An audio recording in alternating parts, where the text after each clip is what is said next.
through spending in the U.S. for about $190 million to businesses with less. 전 세계의 가장 핫한 소식이 이곳에 모입니다. 글로벌 정면 승부.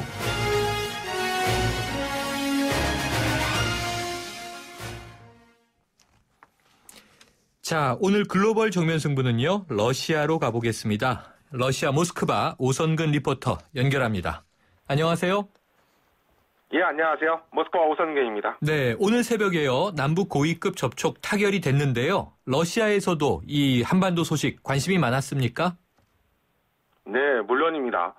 러시아 현지 언론들도 오늘 현재 한국과 북한의 고위급 접촉 타결 소식을 주요 외신으로 소개하고 있는데요. 네.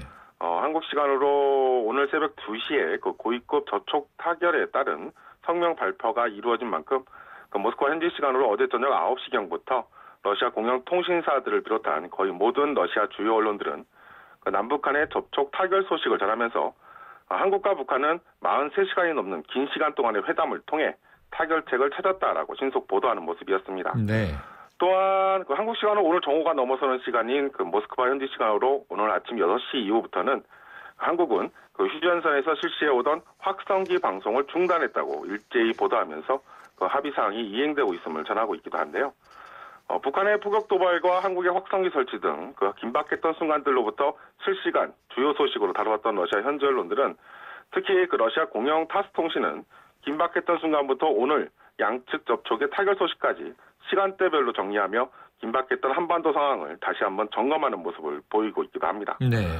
또한 공영 타스 통신은 우리의 국회에 해당하는 러시아 국가두마 국제문제위원회 레오니드 깔라시니코프 위원장의 언급을 인용하여 한국과 북한의 접촉 타결을 전적으로 환영한다고 전하고 있기도 합니다. 그렇군요. 자, 요즘 중국 증시 폭락 소식 저희가 전해드리고 있는데 러시아 금융시장도 이 중국의 타격을 받고 있습니까?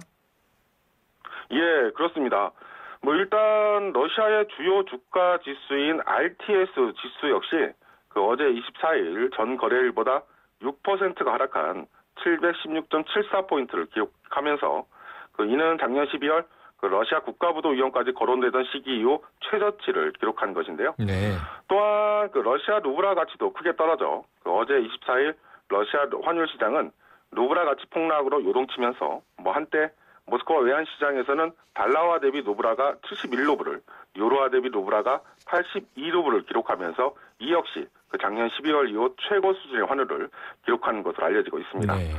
러시아 메드베제프 연방 총리는 이미 지난 주말 일본이 반발하고 있는 쿠릴 열도 방문을 포함한 극동 지역 순회를 마친 후 가진 기자회견에서 현 러시아 경제 상황에 대한 질문에 러시아 금융시장, 특히 루블화 환율은 국제유가 하락을 비롯한 러시아 주변국들의 경제 상황과 맞물려 있다면서 유가 하락은 물론 중국의 경제 둔화 예상과 주식시장 폭락, 그리고 위안화 절하 등과 함께 지난주 러시아의 이웃인 카자흐스탄의 경우에도 전격적인 변동 환율제 도입에 텐기화가 폭락하는 등 외부적 요인에 의한 영향임을 언급하는 모습이었습니다. 그렇군요. 그렇다면 이 국제유가가 지금 하락하고 있는 현상도 러시아에게는 큰 부담이 될 것 같네요. 네, 물론입니다. 조금 전에 메드베프 연방 총리의 언급을 전해드렸듯 현재 러시아 경제는 외부적 요인, 특히 국제 유가에 큰 영향을 받고 있는 모습인데요. 네. 국제 브렌트율을 기준으로 작년 2014년 상반기만 하더라도 배럴당 100달러 선을 유지했던 국제 유가는 작년 하반기부터 급락하여 올 2015년 1월 배럴당 48달러 선을 기록했었고, 이 국제 유가의 폭락과 함께 러시아 루블화 환율 역시 폭락하면서 작년 12월 달러당 80루블을 기록하기도 했었습니다. 네. 또한 올해 상반기 나름 상승 곡선을 그리며 지난 3월 배럴당 66달러 선을 회복하여 7월 초까지 60달러 선을 유지하면서 러시아 루블화 환율도 지난 5월 말 달러당 48루블을 기록할 정도로 안정세를 유지했었습니다만 네. 7월 이후 국제유가가 60달러 선이 붕괴되고 다시 50달러 선이 붕괴되면서 러시아 루블화 환율 역시 다시 급락하면서 현재에 이르고 있는데요. 네.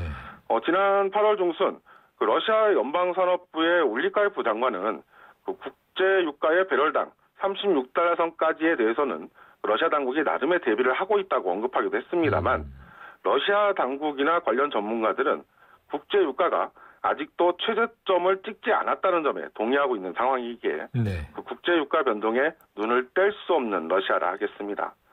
일단 오늘 현재 이 시각 그 국제 유가의 소폭 상승에 힘입어 러시아 루블화 환율 역시 소폭 강세를 보이면서 그 달러당 69루블 후반대를 기록하고 있는 모습입니다. 그렇군요. 지금 경제 상황은 그러한데 이런 와중에 러시아의 북해 함대가 북극 지역에서 군사 훈련에 들어갔다는 소식이 있는데요. 어떤 내용입니까?